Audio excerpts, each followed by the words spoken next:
E aí, galera do Me Salva, beleza? Seguimos na Zoo e agora partimos para o filo dos artrópodos. Artrópodos têm esses nomes por quê? Porque eles têm os apêndices locomotores, os pés articulados. Então, essa é uma característica visual muito importante, né? Tem pés. É claro que isso não são pé, né, pessoal? Mas pés articulados. Tá? Apêndices locomotores ou apêndices corporais articulados, até porque os apêndices não são apenas patas, né? Daqui a pouquinho a gente vai entrar em alguns detalhes dentro das classes que pertencem ao filo dos artrópodos e vão ver que existem outros apêndices corporais que não as patas, tá, pessoal? Mas uma característica bem interessante aqui, que na verdade é característica de grupo, de filo, né?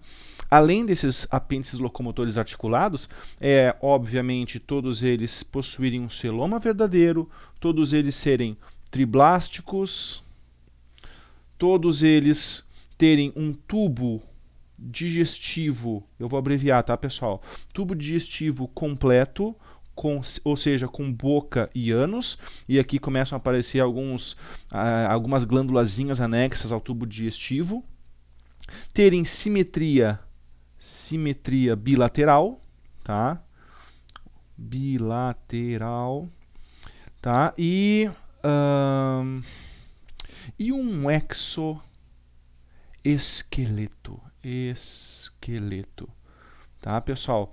Esse exoesqueleto ele também é uma dessas características incríveis desses animais aí, tá? Como se fosse uma grande armadura medieval que protege o corpo desses maravilhosos animais. Eu não preciso nem falar, né, pessoal? Mas vocês sabem que, na verdade, esses bichinhos aí eles dominam o mundo, né? Tipo, num formigueiro eles têm milhões de formigas, né? Num cupinzeiro, milhões de cupins.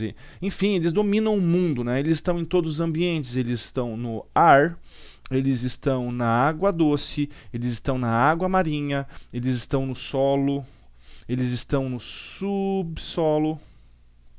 Enfim, eles dominam e são com certeza o filo de maior diversidade do planeta, não só em diversidade, mas também em número absoluto de seres presentes. Então, todo mundo já ouviu falar também naquela história de que se caísse uma bomba nuclear, as baratas sobreviveriam, os escorpiões, blá blá blá. De fato, esses animais eles têm uma característica fundamental e que não pode se deixar para falar depois, tá? Vamos falar um pouquinho sobre o corpício deles, né? Uma das características que ainda está presente aqui é a metamerização. O corpo deles tem segmentos, tá? Esses segmentos talvez num animal adulto não seja tão percebido, né? Mas, por exemplo, a abelha, que é um inseto, a gente consegue ver as rajadinhas entre amarelo e preto, né, no abdômen dela, né? Então isso é um resquício na fase adulta de uma segmentação que já vem da fase larval. Aqui nós temos uma larva, tá? Aqui nós temos, obviamente, um adulto. Tá? E a gente consegue perceber o quê? Que existe uma segmentação que da fase larval para a fase adulta se comprime, formando estruturas que nós chamamos de tagmas. Tá? Na fase larval, normalmente as 6 primeiras peças do corpo do animal se fusionam formando a estrutura da cabeça. Depois nós temos 3 segmentos corporais que vão se fusionar e formar a estrutura do tórax, aonde estão presentes alguns apêndices locomotores, né, como no caso dos insetos, que é o exemplo que está nesse desenho, tá? Mas nós não temos só insetos, daqui a pouco a gente vai ver as outras classificações. E por último, aqui em verde, né, os segmentos que vão dar origem no adulto ao abdômen, tá, pessoal? Então, existe na fase larval uma segmentação bem visível, né, que vai se fusionar na fase adulta formando tagmas, peças que por fora são fusionadas, que por fora ainda apresentam, um resquício de segmentação, mas que por dentro já está fusionado, tá, pessoal? Então essa característica faz com que embriologicamente, lá na origem do estudo dos artrópodos, eles sejam realmente, ou acredita-se que eles sejam realmente descendentes dos anelídeos. Né? Rogério, mas o que um anelídeo tem a ver com uma mosca, por exemplo? Ou um mosquito, que é o que mais parece esse desenho aqui. Se a gente for ver uma minhoca, a princípio uma minhoca não tem nada a ver com um mosquito. Mas se a gente for pegar, por exemplo, uma minhoca e um quilópodo ou um diplópodo, como por exemplo a centopeia, Aí o aspecto visual já fica bem semelhante, né, pessoal? Então a gente consegue perceber que existe sim uma ancestralidade entre anelídeos e artrópodos. Show de bola? Vamos falar um pouquinho mais então sobre esse exoesqueleto desse animal, né? Vamos falar um pouquinho mais sobre isso. Bom, pessoal, eu sei, ok, perdão, o desenho não tá tão legal, tá? Porque eu realmente não sei desenhar. Mas o que eu tentei desenhar aqui, pessoal, com relação ao exoesqueleto dos animais é o seguinte: é um corte transversal de um corpo de um artrópodo. Então, essa partezinha aqui seria a parte interna do tubinho que eu tentei formar, e essa aqui seria a parte de fora, tá? Então, o que eu vejo aqui? Um exoesqueleto. Normalmente, exoesqueletos são formados por uma substância chamada de quitina. O que é a quitina? Não confundam quitina com queratina. A queratina é uma proteína, por exemplo, a proteína do cabelo, queratina. Mas a quitina não, ela é um polissacarídeo. Polissacarídeo. Tá? Ou seja, lá do grupo dos açúcares, dos carboidratos, blá blá blá. É uma estrutura extremamente resistente, rígida e até com um certo grau de flexibilidade, perfeita para servir como essa armadura, essa proteção para esses animais. Ela é do mesmo grupo, ela é muito parecida estruturalmente com a celulose até. Tá? Então, a quitina é a estrutura que protege o corpo desses animais.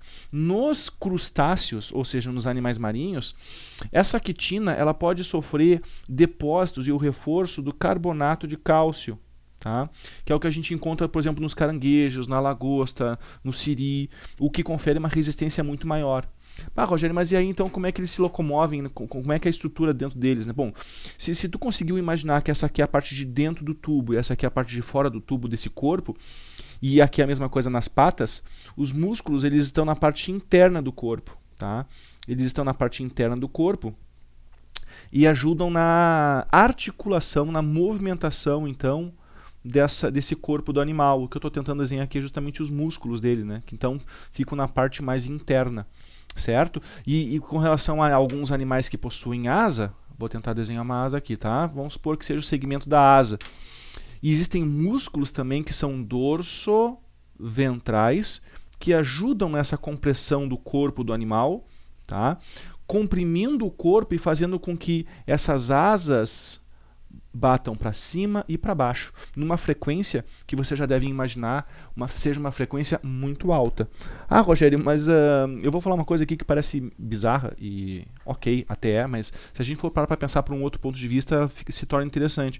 Todo mundo aqui, ou quase todo mundo, gosta de frutos do mar, em especial camarão. Pô, eu adoro camarão.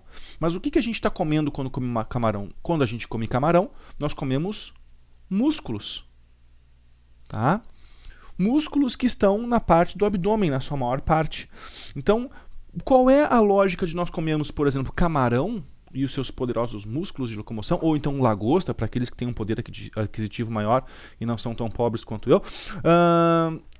Qual é a lógica de nós comermos, então, camarão, lagosta, siri, e não comermos, então, um delicioso grilo, ou um delicioso escorpião, se a estrutura corporal deles é muito parecida, né? Então, todos os crustáceos e os artrópodos, enfim, de uma forma geral, eles são sim comestíveis e ricos em proteína, que é exatamente a substância que forma os músculos que movimentam esses animais, que têm grande habilidade, grande agilidade e são os únicos invertebrados que têm essa capacidade, por exemplo, do voo.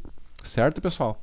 Vamos seguir um pouquinho aqui, porque, tipo, Rogério, se esses animais estão envolvidos numa espécie de armadura, como é que eles crescem? Bom, o nosso, do homem, eu vou colocar aqui paralelo, tá? O homem, como é que o homem cresce? O homem cresce de uma maneira constante. Constante. Por quê? Porque nós temos um endoesqueleto. Esqueleto. Nós temos um esqueleto interno. Agora, como é que cresce um animal que tem um esqueleto externo? Bom, se a armadura, que é o esqueleto, bloqueia um crescimento, porque essa armadura é rígida, é óbvio que existe uma fase da vida dele que ele não cresce, que ele está estagnado. Aqui eu tenho um gráfico que mostra a relação do tempo com relação ao crescimento do animal. Então, Se eu segmentar esse meu gráfico aqui, ó, eu vou perceber o quê? Que existem períodos, ficou falhado aqui, períodos de estagnação de crescimento e períodos de crescimento, estagnação do crescimento e períodos de crescimento, e assim sucessivamente. É dessa maneira que os artrópodos se desenvolvem. Então, se ele não está se desenvolvendo, é porque o esqueleto está formado. Se ele não está, se ele está crescendo agora, é porque aqui ele está sofrendo uma ecdise. O que significa ecdise? Ecdise é a fase da muda. Da mudança de esqueleto. Ele troca o seu esqueleto de tempos em tempos para que o corpo dele possa se desenvolver. Então, dorsalmente existe uma rachadura no esqueleto, que é o velho. Ele sai dessa armadura, desse exoesqueleto antigo, e ele cresce. E ele cresce rapidamente. No que ele cresce rapidamente, claro que depende da espécie, depende do período, depende de uma série de fatores.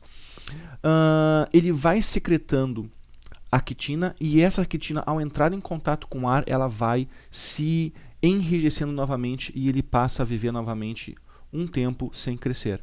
Tá? Então, esse crescimento não é um crescimento constante, é um crescimento por fases, tá? Movido por um hormônio chamado ecdisona, que regula todo esse processo. Tá? E é assim que acontece a muda e o desenvolvimento desses animais. Certo, pessoal? Tranquilo com relação a isso? Beleza, então na nossa próxima aula nós veremos mais sobre as subdivisões e, enfim, a classificação desses bichos aí mais particularmente. Abraços, até mais.